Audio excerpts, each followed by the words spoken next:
Police thought they were arresting just another quiet old man. But when the FBI showed up 30 minutes later, everything changed. This isn't just a story about an old man. It's about a promise kept. And a mission no one saw coming. The rain started falling just after sundown. The streets of Caldwell were mostly empty. Except for a few glowing signs, and the occasional car driving by. The small town had long settled into its quiet rhythm. The kind where nothing unexpected ever seemed to happen. That's why the local police weren't expecting anything unusual. When they set up a standard DUI checkpoint near the edge of town. Frank Delaney was 79 years old. He lived alone, in a modest house at the edge of town. A place most people passed without noticing. The locals called him Old Man Frank. A quiet man, who kept to himself. He didn't talk much, and never caused trouble. Most days, he sat on his porch with a cup of tea, watching the road. He drove the same Dodge truck he had since the late 1960s.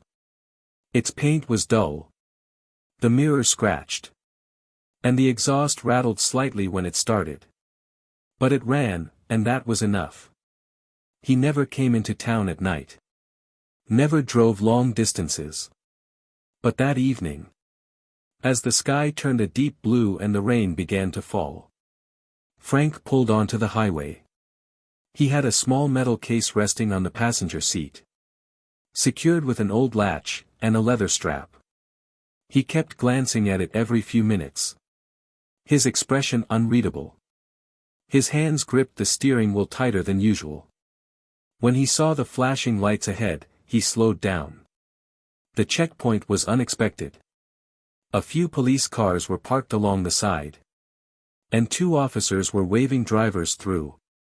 Or pulling them over for checks. Frank took a breath. And rolled to a stop, where an officer motioned him. The officer was young, maybe in his early 30s. Wearing a rain-soaked uniform. He stepped to Frank's window and asked for his license and registration. Frank handed them over, without a word. The officer glanced at the truck. Noticed the old case beside Frank. And asked a few more questions. Frank responded slowly. Giving short answers. When asked what was in the case, he didn't respond right away. After a moment, he said. It wasn't for them, that it needed to go to the bureau. That was enough to raise concerns. The officer asked him to step out of the vehicle. Frank didn't argue. He opened the door, stepped out into the rain. And stood silently beside his truck. Another officer came over. They looked at each other, then at the case. The first officer asked to open it. Frank shook his head. And repeated his earlier statement. More firmly this time. By now, a third officer had arrived. They asked Frank if he was carrying anything dangerous. He said no. They asked again. What's in the case? He didn't answer. His silence, and the strange behavior, were enough for them to act. One officer retrieved a pair of handcuffs. Frank didn't resist. He stood still. As they placed them on his wrists and read him his rights. His eyes never left the case. The truck was searched. The case was brought out. And placed in the back of a patrol car. The rain continued to fall. Turning the highway slick. And the air cold. Frank was placed in the back seat of another car. The door closed with a dull thud. He leaned back. Calm. His face unreadable. The officers radioed the station and said they were bringing someone in. They mentioned the case. The refusal to open it. And the veteran ID found in Frank's wallet. The dispatcher asked if he had any weapons. They said no. Just the case. They didn't know what to make of him. He didn't seem dangerous. But he wasn't acting like someone who had nothing to hide, either.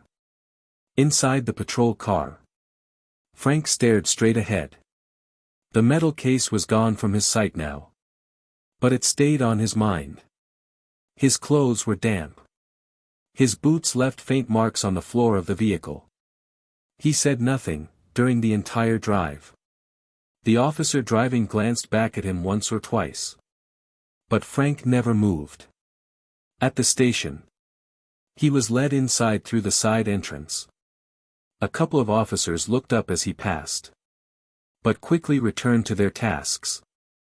One of the sergeants asked what was going on.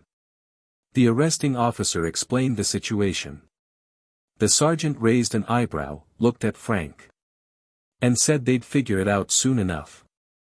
Frank was processed like any other person brought in. His prints were taken. His photo was snapped. He signed where they told him to. No complaints. No resistance. Just quiet compliance. The case, meanwhile, was placed in the evidence room. Marked, and locked away. One officer joked that it probably had old war medals in it. Another said it could be stolen property. No one considered what it really was. Frank was placed in a holding room. It was cold and plain, with a bench against the wall, and a camera in the corner. He sat down slowly, folding his hands in his lap. The door closed, and the sound of the lock echoed, for a second too long. In the main office, the officer who had taken his prints frowned. He looked at the screen again. Something strange had happened when he entered Frank's ID. A small alert had popped up, then vanished. It wasn't a standard hit. It wasn't a warrant. Or a missing person match. It looked different. Something, high level. The officer clicked back through the system, trying to find it again. But it was gone. He called over the sergeant, and explained what he saw. The sergeant told him to keep trying. The officer tried again. This time, after a few seconds, a new message appeared. The screen went dark for a moment, then loaded a different interface. It wasn't one they used often. A few lines of text appeared. Secure the individual and item. Stand by for federal response. Do not proceed with questioning. The officer blinked at the screen. He didn't know what to do next. The sergeant leaned in and read it for himself. They looked at each other, in silence. Neither of them had ever seen anything like this. The room was quiet, except for the steady hum of the old fluorescent lights. Frank sat still on the bench, hands resting on his knees, his back straight. Despite his age, the holding room wasn't meant for long stays. Just a place to keep someone, until the paperwork was sorted. But as the minutes passed, something about Frank's presence made the space feel heavier. In the main area of the station, a quiet tension had started to grow. The officers didn't quite understand what was happening, but they could feel something was off. The system message wasn't a glitch. It had come through official channels, and it had used language none of them were used to seeing. Secure the individual. Do not question. Await federal response. That wasn't standard. That wasn't anything they had ever dealt with. Sergeant Mitchell, one of the older men in the department, had served on the force for over 25 years. He had seen all kinds of cases. Robberies. Domestic calls. Missing persons. But he had never seen something like this. He leaned over the evidence log, looking at the entry for the metal case. It had been marked as miscellaneous personal property, just as a placeholder. He considered going to look at it again, but decided to wait. In the corner of the room, a young officer named Torres stood at the coffee machine, pretending not to watch the sergeant and the others. He had been the one to initially cuff Frank. At the time, it had seemed routine. An old man refusing to let them check a case. That wasn't normal behavior. Now, with the strange message on the computer, He wasn't sure anymore. The phone at the front desk rang once. Then stopped. Then it rang again. This time the dispatcher picked it up quickly. Her voice dropped to a whisper as she listened. Then she stood and walked quickly toward Sergeant Mitchell. She handed him the phone and stepped back. Mitchell pressed the phone to his ear. Said nothing for a few seconds. Then replied with a quiet confirmation. He put the phone down slowly. Everyone in the room turned toward him.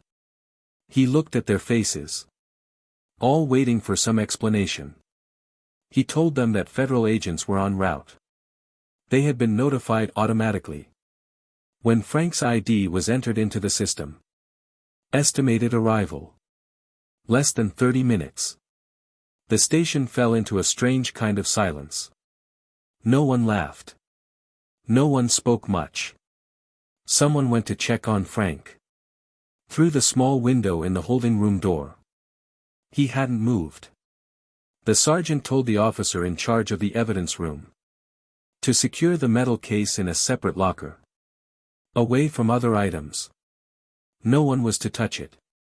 No one was to open it. The officer nodded and walked out, without a word. Inside the holding room. Frank stayed calm. His shoulders didn't sag. His expression didn't change. He was waiting. And it was clear. He had expected this moment.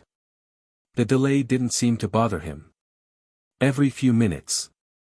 He closed his eyes for a moment. Then opened them again. In the back of the station. A few of the younger officers were gathered near the break room. They spoke quietly among themselves. One of them looked up the name Frank Delaney online. But found nothing unusual. A veteran. A local resident. A man who kept to himself. No criminal record. No known family. Nothing that explained why the system would respond like that. Torres walked back to the sergeant. And asked what they should do next. The sergeant said. They were to do nothing. Just wait. The instructions had been clear. No questioning. No interference. The minutes passed slowly. Every noise in the station seemed louder than usual. Every phone ring. Every chair squeak. Every footstep. Outside. The rain had slowed to a mist. The wet roads reflected the orange street lights, casting long shadows across the empty parking lot. Eventually, someone asked if they should offer Frank food or water. The sergeant said it was fine to check, but not to ask any questions. An officer walked to the door and opened it carefully. Frank looked up. Nodded once. Then returned his gaze to the floor. He didn't ask for anything. The officer placed a bottle of water on the floor inside the room. Then stepped back and closed the door again. No one spoke as he returned to his seat. At the front desk. The dispatcher had begun checking the security cameras more frequently. She wanted to make sure everything outside was being monitored. If federal agents were really coming, they needed to be prepared. She didn't know what kind of people would show up. But something told her. This wasn't going to be a quiet arrival. Back near the holding area. Sergeant Mitchell stood by the hallway window. Watching the rain drip from the edge of the roof. He had been in law enforcement long enough to recognize when a situation was outside normal boundaries. This was one of those times. He didn't know who Frank really was. But he knew that men like him didn't carry around locked metal cases. Unless they had a reason. In a quiet voice. He told Torres to stand by the entrance, just in case. The young officer walked toward the front of the station. Passing the coffee machine and the notice board. He stood near the door. Watching the lot through the glass. The clock above the reception area ticked louder now. Each second stretching the tension in the room. Officers who had been joking earlier were now pacing, or sitting quietly.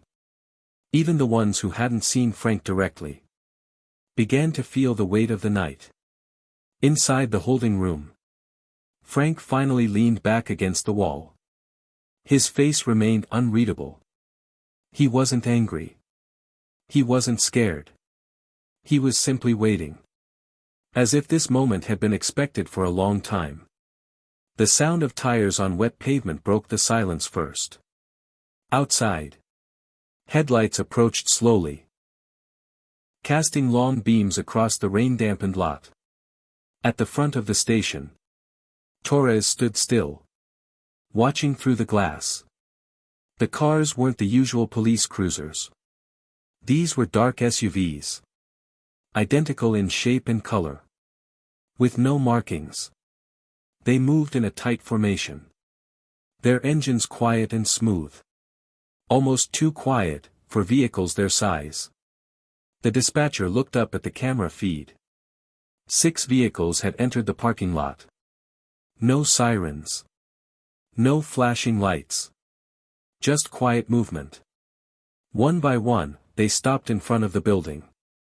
Doors opened at the same time. Men and women in dark suits stepped out. Some wore thin earpieces. A few had folders tucked under their arms. No one said a word. They moved like they had done this many times before. Inside, Sergeant Mitchell stepped forward and told everyone to remain calm and professional. The officers straightened their posture. The laughter and easy energy from earlier in the evening had completely disappeared. Now, they waited. The front door opened slowly. A woman in her 40s entered first. She wore a dark jacket, carried a badge in one hand, and moved with confidence. Behind her, 2 other agents followed. Their expressions were serious. The woman introduced herself as Agent Dana Clark, with the Federal Bureau of Investigation. She handed over credentials that were examined, then quickly returned. She asked for the individual in custody and the case he had brought with him. Sergeant Mitchell guided her down the hallway. Officers watched silently as the agents passed. The sound of their footsteps echoed on the tile floor. When Agent Clark reached the holding room, she asked to speak to the man alone. The sergeant unlocked the door and opened it. Frank stood, without being asked. His face was calm. His eyes steady. Clark looked at him for a moment, then gave a respectful nod. She stepped inside, and the door closed behind her. The conversation was brief. No one else heard the words exchanged. But when the door opened again, Clark turned to the sergeant and said, the man was to be released immediately. He was not under arrest. He was to be treated as a protected individual, under federal oversight. No further questions. No further procedures. The sergeant nodded once. Frank was led to a private room instead of the cell. He was handed a towel to dry off, and offered coffee. He accepted it this time. He sat quietly, while the agents handled the next steps. Clark then requested access to the evidence room.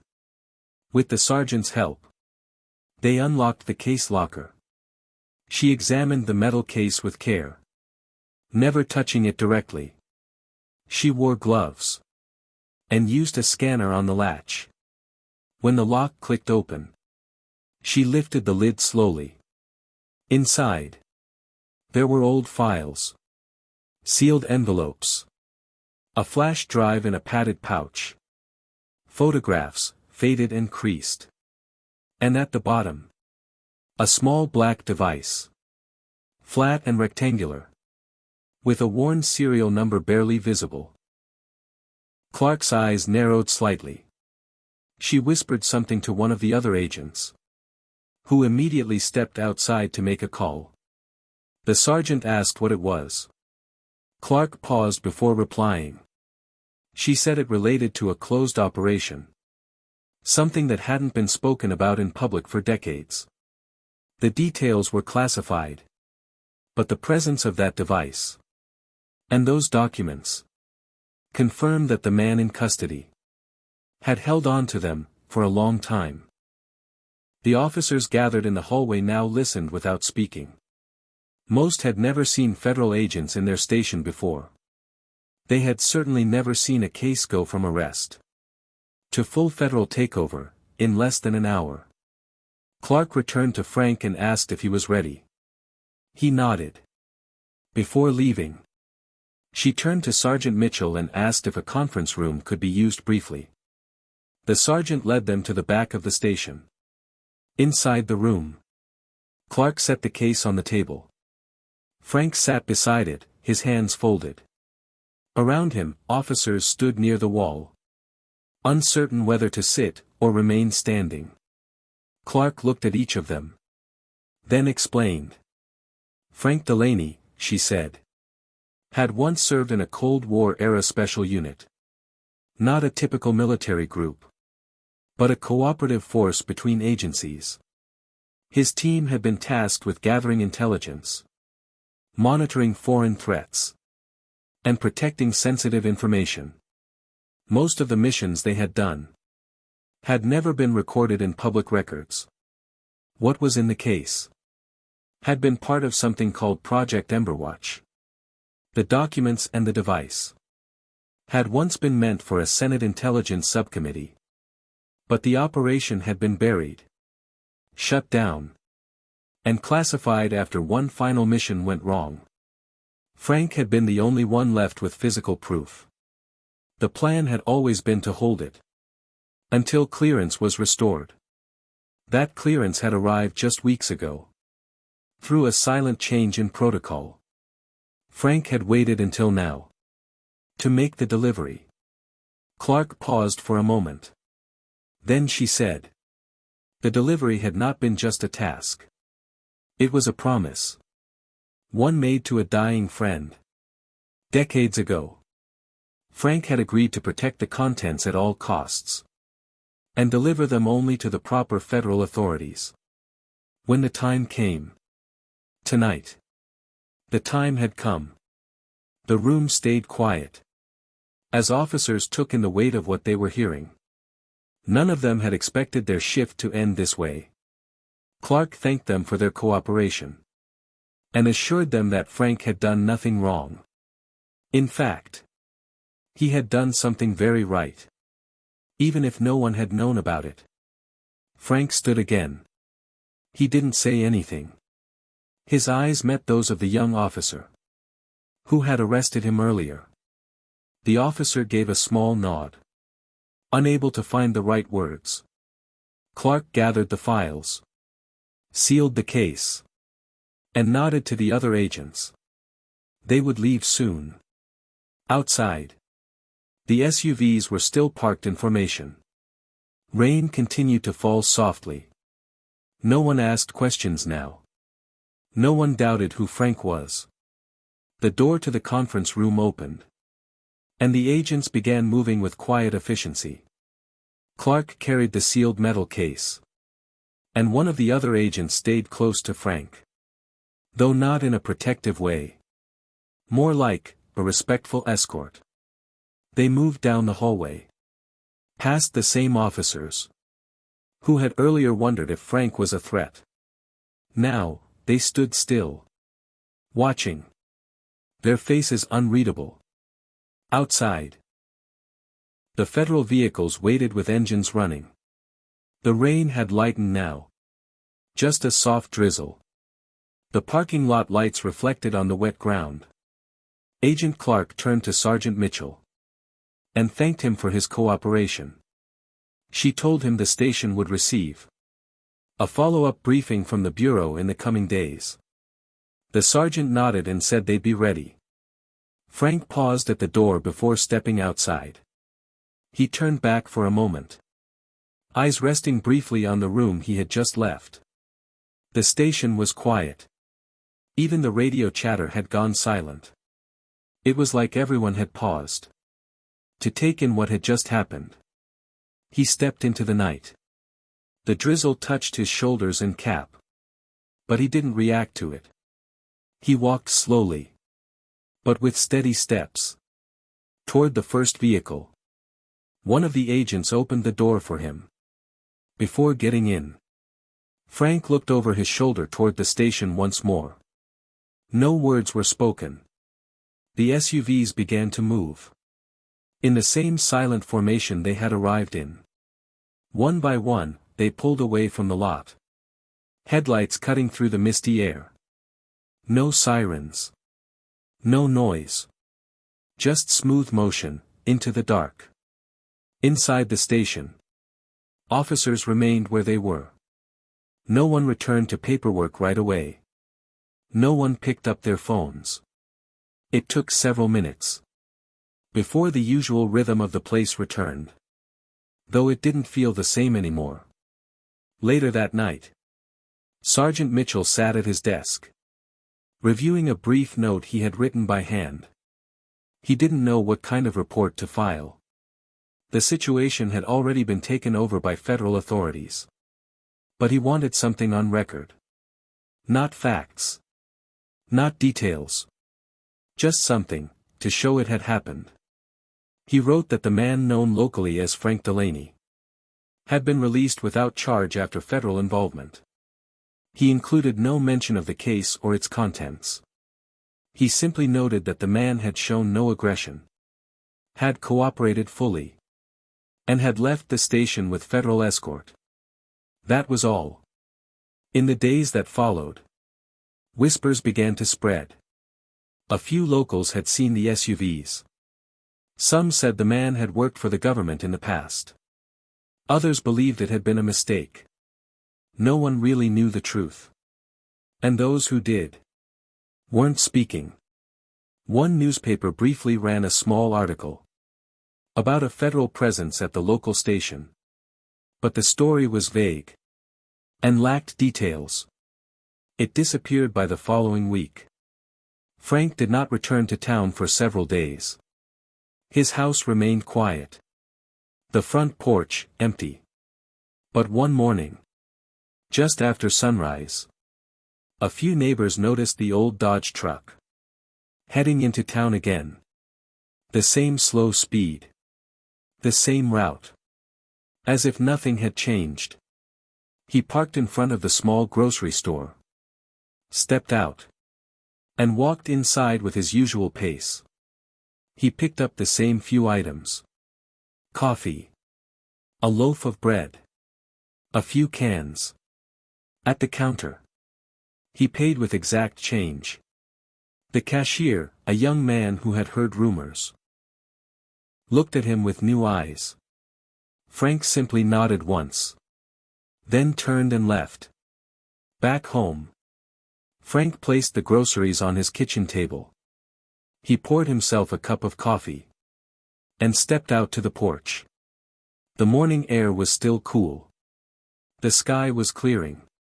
He sat in his chair, sipped quietly, and looked out at the road. The burden he had carried for years was no longer his. The mission, finished. The promise, kept. There were no medals. No headlines. No interviews. But that had never been what he wanted. He had done what was right. And now, he could rest. That Sunday, a black car with government plates pulled into his driveway. A woman stepped out, dressed in plain clothes, holding a small wooden box. Frank came to the door.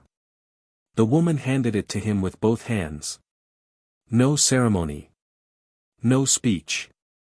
Inside the box was a folded flag, a letter signed by a federal director, and a photograph of a man in uniform. Frank's closest friend, from decades ago. The letter simply said, "Your delivery made the truth possible. His name will not be forgotten. Neither will yours." Frank stood there for a moment, holding the box. Then nodded. And closed the door. Over the following weeks, his life returned to its usual rhythm. He still drove the same truck. Still waved to passing neighbors. But some people began treating him a little differently. Not out of fear. Not out of distance. More like quiet respect. As if they had finally understood. That the man who had always been there carried something bigger than anyone had known. He never spoke about what happened that night. He didn't need to. The people who mattered already knew. And the ones who didn't. It wasn't their story to tell. Frank kept the wooden box on a shelf above his fireplace. He never pointed it out to visitors. But every now and then, he would glance up at it. Then back to the fire. And sit a little straighter in his chair. The night he had walked into that station with a locked metal case had not been about revenge or reward. It had been about a quiet promise. Made long ago. In a place far away. And now finally. That promise had been kept. The rest of the world moved on. As it always does. But for one man. In a quiet house. At the edge of town. Peace had come. Not with words. But with silence. And that was enough.